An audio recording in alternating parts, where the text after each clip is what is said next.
Seja bem-vindo! Hoje é sexta-feira, 11 de junho. Eu sou Ana Buzzi e você está ouvindo o podcast Plural para Ouvir, uma parceria entre o Jornal Plural e o curso de jornalismo da Universidade Positivo. Na edição de hoje, a secretária de Saúde de Curitiba admite que questões econômicas interferem nas medidas de enfrentamento à pandemia. Deisele Weber traz notícias do Caderno Vizinhança. Curitiba vai criar selo para manter abertos restaurantes que seguem protocolos. Sobre a pandemia, manchete da Janaína Batista. CCJ da Câmara barra tentativa de impor tratamento precoce em Curitiba. E Giovana Lucas traz a informação política da edição. Governo cogita ONG sem experiência para programa de proteção a adolescentes. Plural para Ouvir, a edição diária em áudio do Jornal Plural.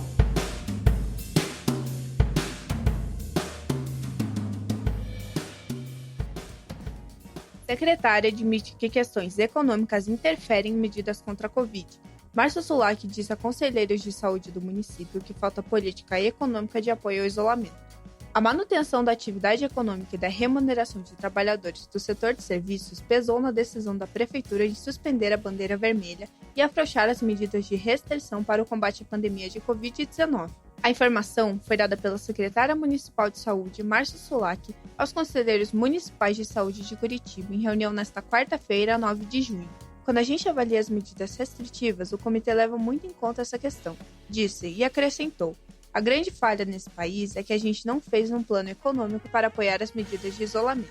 O Sulac, no entanto, negou que a cor da bandeira seja decidida com base em critérios econômicos. A bandeira é a palavra colocada, ela é o que há sem manipulação de dados aqui, nenhuma. Isso, apesar da Prefeitura já ter declarado bandeira vermelha 2 vezes, apesar dos indicadores do Sistema de Monitoramento Covid-19 de Curitiba nunca terem chegado a índice 3, o que é quase uma impossibilidade matemática, como o Plural já noticiou. Curitiba voltou para a bandeira laranja esta semana antes do vencimento do decreto de bandeira vermelha, às vésperas do Dia dos Namorados, uma data importante para o setor de restaurantes. A secretária também disse na reunião que está trabalhando com diversos setores e que estes têm aprimoramento à parceria.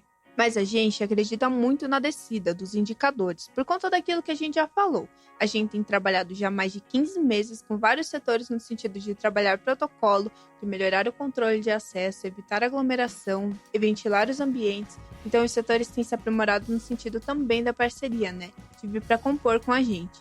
Não é uma briga de saúde com a economia, porque a gente está querendo que as pessoas trabalhem.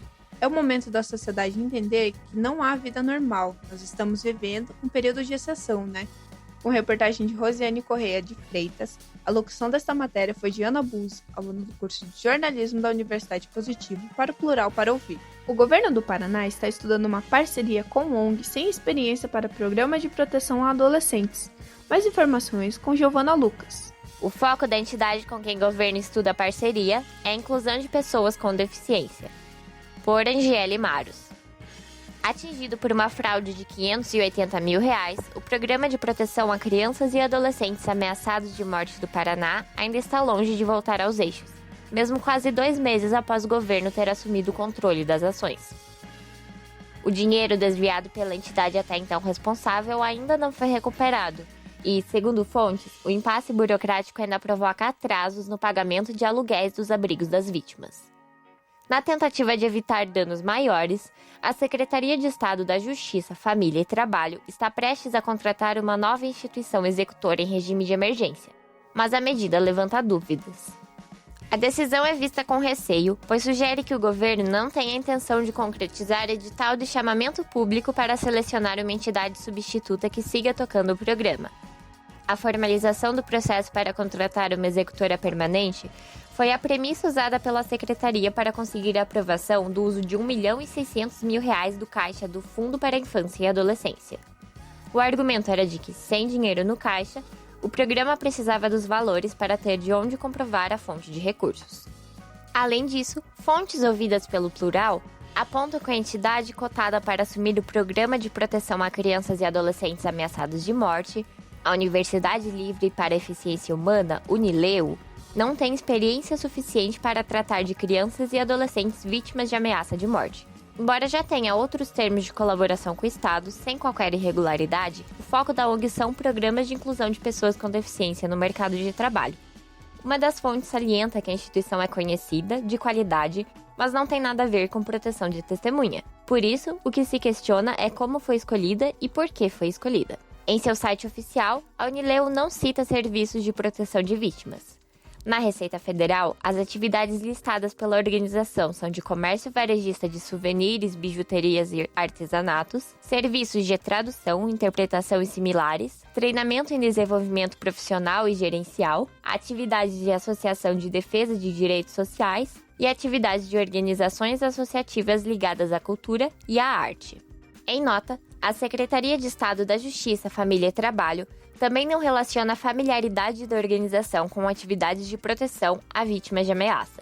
No entanto, a pasta defende não haver ainda definições sobre a nova condutora do programa e que qualquer aprovação dependerá do atendimento aos requisitos necessários e posterior aprovação pela Procuradoria-Geral do Estado.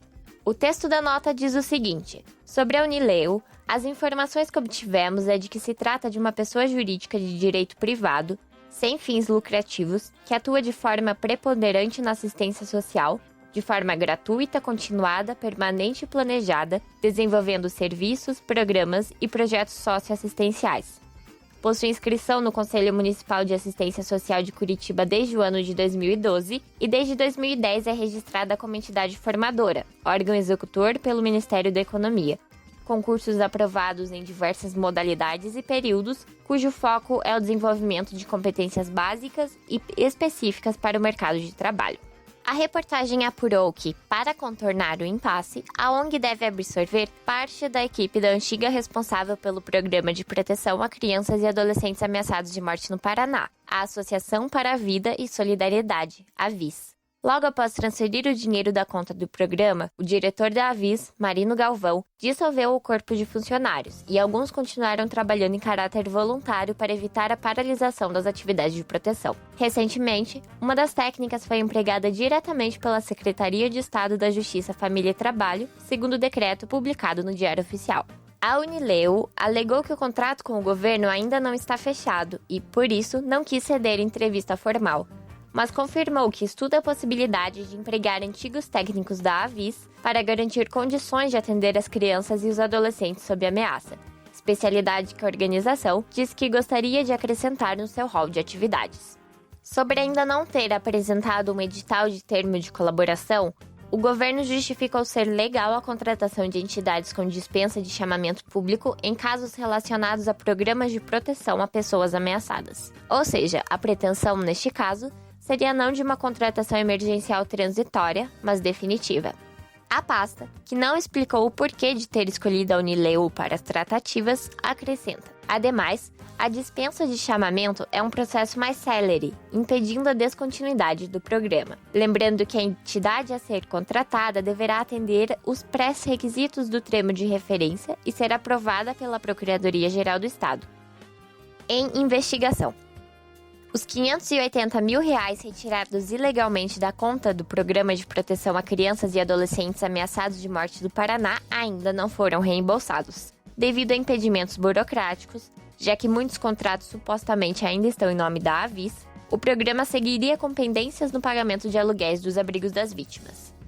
Questionada, a Secretaria de Estado da Justiça, Família e Trabalho não comentou sobre os atrasos, apesar de a regularização das contas ter sido um dos trabalhos atribuídos à comissão interna instaurada pela pasta, que ainda conduz uma sindicância para averiguar eventuais falhas administrativas na condução do programa. Há um mês, o governo comunicou ter pedido abertura de investigação contra Marino Galvão na Polícia Federal. O órgão foi acionado porque 80% da verba do programa vem da União. O caso também está em investigação na Polícia Civil, já que o ex-diretor da AVIS disse ter mexido no dinheiro porque teria sido vítima do golpe do bilhete premiado. Na esfera legal, as providências ficaram sob responsabilidade da Procuradoria-Geral do Estado. Com a falta de clareza sobre o ponto de envolvidos diretamente com o programa, a cobrança por respostas passou a ser recorrente nas reuniões do Conselho Estadual dos Direitos da Criança e do Adolescente. A intenção é que, até a resolução de todas as pontas soltas, o debate sobre o assunto vire pauta permanente nos encontros do grupo.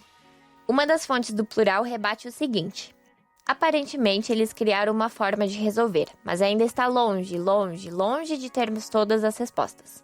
Eles estão atendendo, mas atendendo de modo precário. É um atendimento emergencial precário. O problema só vai ser resolvido a hora que tiver um edital, uma empresa com expertise na área e se tiver notícia desse dinheiro. Aí sim a gente vai começar a entender. Esta reportagem foi assinada por Angiele Maros e a locução foi de Giovana Lucas, aluna do 7º período do curso de jornalismo da Universidade Positivo, para o Plural para Ouvir. Em Curitiba, uma parceria entre a Abracel, o Sebrae e a Vigilância Sanitária visa criar um selo para manter abertos restaurantes que seguem protocolos de prevenção à Covid-19. Mais informações com Deisiele Weber. Parceria entre Prefeitura e Associação de Restaurantes permitirá liberar quem está trabalhando direito. Por Rosiane Correia de Freitas. Em reunião nesta quarta-feira, dia 10, com conselheiros da saúde de Curitiba, a secretária municipal da saúde, Márcia Ursulac, afirmou que está trabalhando num selo em parceria com a Abrasel, que representa o setor de restaurantes. A certificação, resultado de uma parceria da Abrasel com o Sebrae e a Vigilância Sanitária, irá sinalizar as empresas que estão cumprindo o protocolo de prevenção à Covid-19 e que, portanto, poderão ser mantidas abertas mesmo em caso de restrição por causa da pandemia. Segundo a secretária, a ideia é que a pasta seja mais assertiva e, portanto, não penalize quem está trabalhando direito, evitando assim o eventual fechamento daqueles restaurantes que estão seguindo as medidas de prevenção à Covid-19. O SULAC também elogiou a parceria que a pasta tem com a associação, que representa bares e restaurantes. Na opinião da secretária, eles têm feito um bom trabalho com todos os seus funcionários e clientes. A secretária também citou como bom exemplo as academias de ginástica, muito embora não tenha especificado o porquê. A secretária esteve no Conselho Municipal de Saúde para prestar contas da situação da pandemia de Covid-19 na capital, uma vez que o Conselho é responsável por fiscalizar o uso de verbas do SUS na cidade. Segundo o presidente da Abrasel Paraná, Nelson Goulart, o sistema para a emissão do selo submete as empresas a 3 fases de certificação de conformidade: uma autoavaliação, uma formação técnica à distância e uma visita de análise por um técnico do Sebrae. Segundo ele, a previsão é que a avaliação entre em funcionamento a partir do dia 1º de julho. Explicando sobre o sistema, Goulart diz que é utilizado como base o protocolo da Secretaria Municipal de Saúde para a prevenção de Covid-19. Quando o questionário identifica a falha por parte do empresário, ele é orientado através do material do ensino à distância. E quem consegue a pontuação necessária recebe primeiro a visita do técnico do Sebrae e depois a certificação. Goulart continua a explicação dizendo ser esse um processo muito rico, já que conta com a autoavaliação, o curso e o olhar do terceiro. Reportagem de Rosiane Correia de Freitas, com a locução de Deisiele Weber, aluna de jornalismo da Universidade Positivo, para o Jornal Plural. E para fechar a edição de hoje, Janaína Batista conta da Comissão de Constituição e Justiça da Câmara de Curitiba, que barrou um projeto apresentado por 4 vereadores que tinham como tentativa impor o tratamento precoce. O projeto de lei prevê que o município distribua kit Covid pelo SUS. A Comissão de Constituição e Justiça da Câmara de Curitiba barrou um projeto apresentado por 4 vereadores, que tinham o objetivo de obrigar o Sistema Único de Saúde, o SUS, em Curitiba a fornecer tratamento precoce para pacientes com Covid-19. O texto ainda não foi arquivado definitivamente, mas foi devolvido aos autores, com a recomendação de que seja transformado em uma sugestão ao Executivo, já que tem problemas técnicos insanáveis. O chamado kit Covid já foi descartado pela Organização Mundial de Saúde como opção de tratamento para a doença. A Secretaria de Saúde de Curitiba também é contrária ao falso tratamento. A proposta é dos vereadores Éder Borges, do PSD, Ezequias Barros, do PMB, Pastor Marciano Alves, do Republicanos, e Sargento Tânia Guerreiro, do PSL. A proposta foi barrada pela CCJ e devolvida aos seus autores, por questões formais. Os vereadores do colegiado acataram um parecer da Procuradoria Jurídica do Legislativo, que aponta vício de iniciativa e outros problemas de técnica legislativa na proposta. O trecho do parecer aprovado na CCJ diz que, diante do exposto em face da louvável intenção do projeto, bem como por suas justificativas, é de se recomendar pela devolução aos autores para que analisem a possibilidade do tema ser proposto na forma de sugestão ao Executivo, ou, caso entendam pela continuidade na forma de projeto de lei, este deve ser adequado, em face dos vícios apontados, o que de antemão se impõe afirmar como sendo extremamente difícil, dado que a continuidade da tramitação se mostraria inviável por vício de iniciativa, o que é insanável. Discussão da proposta. Na justificativa do projeto, os parlamentares afirmam que existem evidências científicas que possibilitam a indicação de terapia farmacológica para a Covid-19, o que, no entanto, não é verdade. Os autores ressaltam ainda que conselhos estaduais de medicina e o próprio Ministério da Saúde já indicam a administração de um coquetel de remédios para tratar a Covid-19. Sem citar quais remédios estariam presentes no tratamento oferecido em Curitiba, o projeto prevê que a prescrição dos medicamentos está condicionada ao critério do médico e ao consentimento do paciente, sendo a Secretaria de Saúde a responsável por sua oferta. Segundo a própria Secretaria de Saúde, compete a ela garantir a disponibilização dos fármacos prescritos, ressaltando que, em sua maioria, os medicamentos até então constantes de protocolos válidos são disponibilizados pela União, que é a responsável pela condução sistêmica de estado de calamidade pública sanitária no país. Em oposição ao entendimento dos vereadores, no entanto, a Secretaria Municipal de Saúde de Curitiba desaconselha o uso de medicamentos sem eficácia comprovada contra a Covid-19. Em nota técnica, o órgão informa que a aplicação de hidroxicloroquina ou azitromicina em casos de infecção pelo SARS-CoV-2 envolve riscos tanto para o paciente, como o aparecimento de efeitos colaterais, como para a sociedade, com indução de resistência bacteriana aos antibióticos. O projeto de lei ainda recomenda a adoção do protocolo de tratamento precoce ambulatorial, elaborado por um grupo de médicos e entregue ao governo do Paraná. Além da hidroxicloroquina e da azitromicina, o documento propõe a oferta de outros fármacos que venham a ser liberados e preconizados pelo Ministério da Saúde. A iniciativa sugere que, para ofertar a medicação às pessoas, os especialistas devem fazer uma avaliação médica e consultar as orientações do Ministério da Saúde no que diz respeito ao manuseio e disponibilização do tratamento. Reportagem de Maria Cecília Zarpelon, sob orientação de João Frei e locução de Janaína Batista, estudante de jornalismo pela Universidade Positivo, para o Plural para Ouvir. Eu vou ficando por aqui, agradecendo sua audiência. Eu sou Ana Buzo para o Plural para Ouvir. Até amanhã. Plural para Ouvir, a edição diária em áudio do Jornal Plural. Edição Sandy Bart, locução Sandra Guimarães, orientação Sandra Nodari.